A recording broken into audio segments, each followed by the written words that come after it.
This is Starting Point, a podcast that tracks Guyana's unprecedented growth from all vantage points. Join your hosts, Kiana Wilburg and Fareeza Haniff, as they dive deep into the heart of topical issues. Welcome to Starting Point, but a special edition. I am your host, Kiana Wilburg, and I'm joined by my co-host, Ms. Fareeza Haniff. For the past 6 weeks, we have brought you insights from various personalities within the political landscape. But today, you get to hear from us. We have observed quite a lot that's happening in the political landscape. It's election season. And so myself and Fareeza, we've been on the ground. We've been covering everything that's been happening. And there's some insights that we want to share with you. So, Fareeza. Definitely. So, Kiana, Yeah. I want to first start off with you on Sunday. We were both at the launch of the campaign of the ruling PPP. And I know, Kiana, you were there in the crowd. You were covering for the Guyana Standard. Yes, I was there with my editor-in-chief. Yes. So what was that experience like? What was that? What stood out for you? Well, first of all, we had to do a lot of walking because it was impossible to get transportation anywhere there. It was indeed a tsunami of red.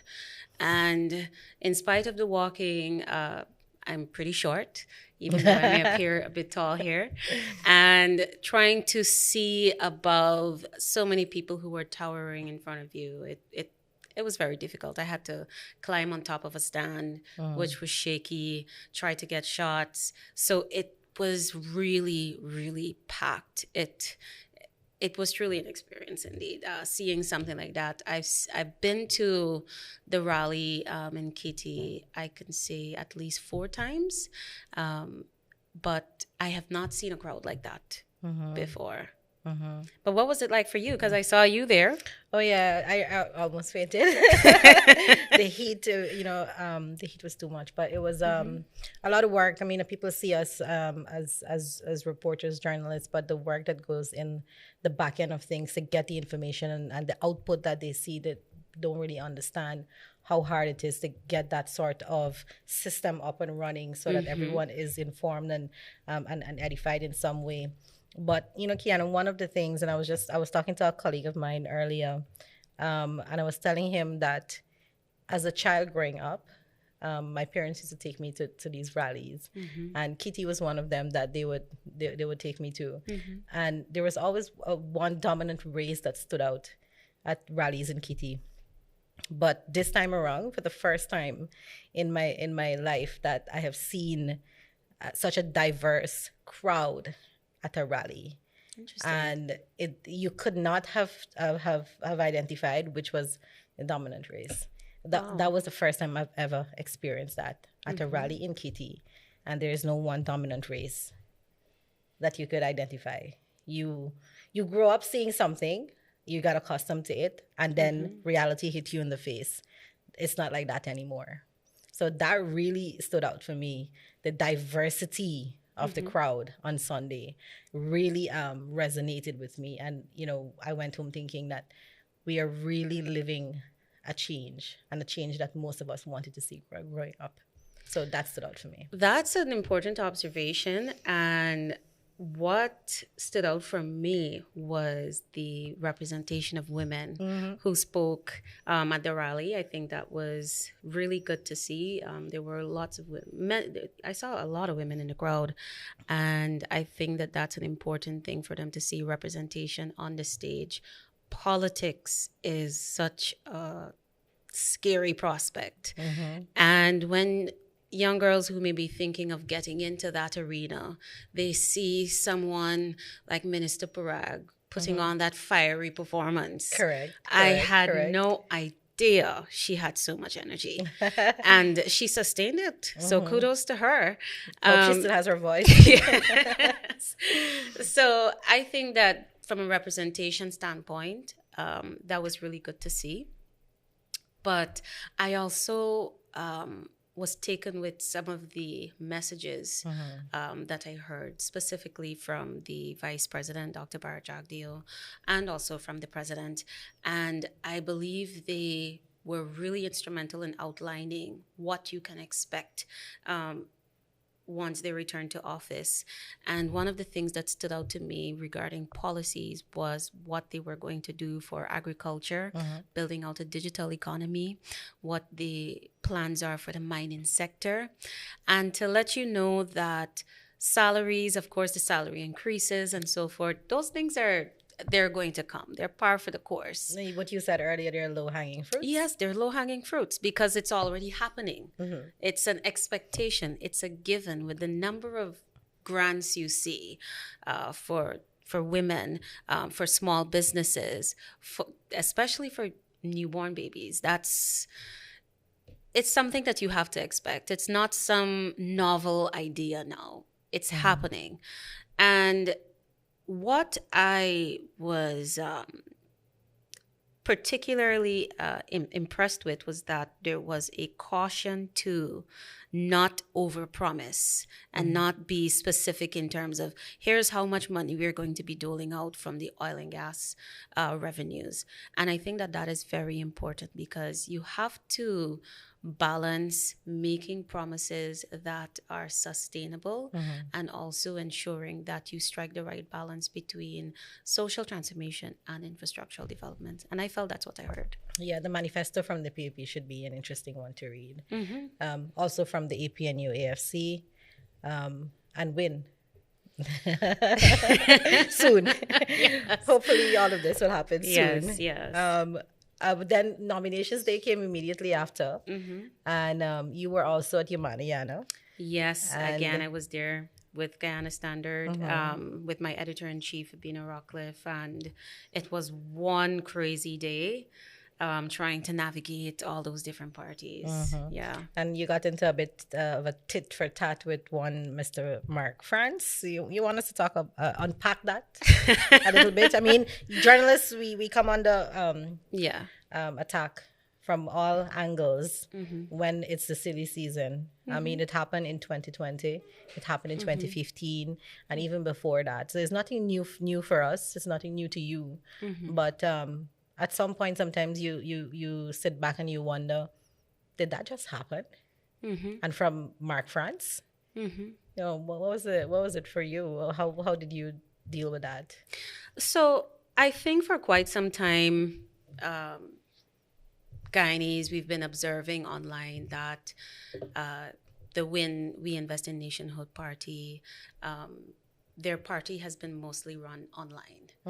And once the media got the opportunity yesterday to engage Mr. Mohammed and his representatives, the key question was, what are your policy positions on a number of issues? What are you going to do with energy? What are you going to do with education? What's one new initiative or new program that you're going to, that you envision will truly transform Guyana, and what really stands out for your party? And it's not a matter of trying to embarrass any candidate Mohammed or any political candidate. You have to understand that if you are running for the highest office in this land, you need to be prepared.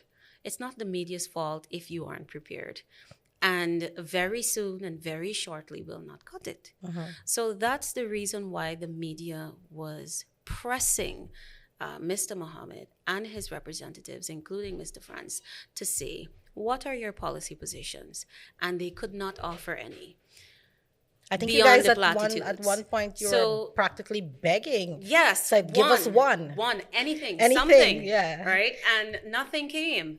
And one of the things that, well, specifically for this situation that we got into, he made the comment that the economy is not diversified. And you have to be either in some dangerous form of self-denial to say that the economy is not diversified. We have been making a living as a country off of so many sectors prior to the emergence of oil and gas. So what was it then? And obviously, given the size of the oil and gas economy, there is nothing comparable to it within the economy. So of course, it will be evident that the economy is being driven to a large extent by the growth of this new sector. So, You asked the question. so he was asked about to what extent would you diversify the economy, because he said it's not diversified. So I interjected and I told him that is not true. The economy is diversified. And he turned it back on me to say, well, what diversification you're talking about essentially. So I told him the agriculture sector, which is a strong contributor to the non-oil economy. And I directed him to where that information is. It's in the budget. And he proceeded to continue along the line to say that they're going to diversify the economy. But I continued to press him to say in what areas.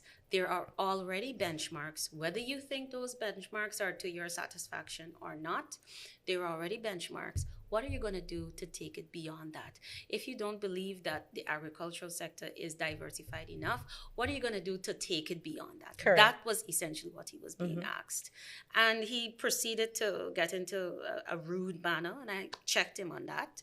And still the answer is, a mystery. And then 24 hours later, we all woke up to a grand post he made on his social media page, basically trying to attack your credibility, your knowledge about the sector. And I think the comments under that post checked him as well. Yes. And you see, the thing is, at this point in time of Guyana's history, you can't rely on platitudes. It's not going to work. We've reached a stage in our history where our economic stewardship is critical to the current generation and future generation. It's critical to our international reputation, because Guyana is now on the spotlight, the international spotlight, as a result of being this oil exploration hotspot. And we have to be very careful with the things that we will put out there and the people we will put into high office to manage our resources. Correct. And that is the responsibility of the electorate, to decide who it wants to go there. But it is also the job of the media to say, listen, this is what this party is offering. Party A is offering this type of policy, and this is what party B, C, and D. This is what they're offering. We know what the plans are for the PPP, APNU, AFC, and we've heard a little bit from Forward Guyana. And there is this deficit where WIN is concerned. Yeah, and I just want to point out too that this is the first time that the media has been able to speak with Mr. Mohammed, who's the presidential candidate. And it only happened because it was nomination day. Now, Mr. Mohammed has been touring this country, meeting with residents and going to communities, but the press has not been invited to cover any of those events. What we see are edited photos, edited videos, edited speeches that's being put out on his platforms. So there was never an opportunity for any of us to sit with him and talk to him about exactly what his plans and policies are, and how they intend to execute it. He was also asked about the press conference. Yeah, I asked him when he's going to host a press conference. And soon. Very soon. Yep. And he was also asked about the campaign launch. Soon. Very soon. So, then the reporters kept on him, right? And then we realized after, people were started to attack the journalists for asking hard questions of Mr. Mohammed and not being fair to him. But I don't think it's a matter of being fair. It's a matter of us not having access. So you have access to the APNU, you have access to the PPP, you have access to the AFC, you have access to Forward Guyana, but you don't have access to Mr. Mohammed. And I think that scripted version of politics, it's unheard of as winning politics, or winning an elections rather, in Ghana. And I want to come back to the point that I was also making. At this point, or at this juncture of Guyana's history, it is critical that we have the policies which will take us into the next chapter of progress, of prosperity. It's essential that we do that. And we have to scrutinize. In order to do that, we have to scrutinize. We have to put your policies under the microscope to see what exactly you're planning to do with the future of this country.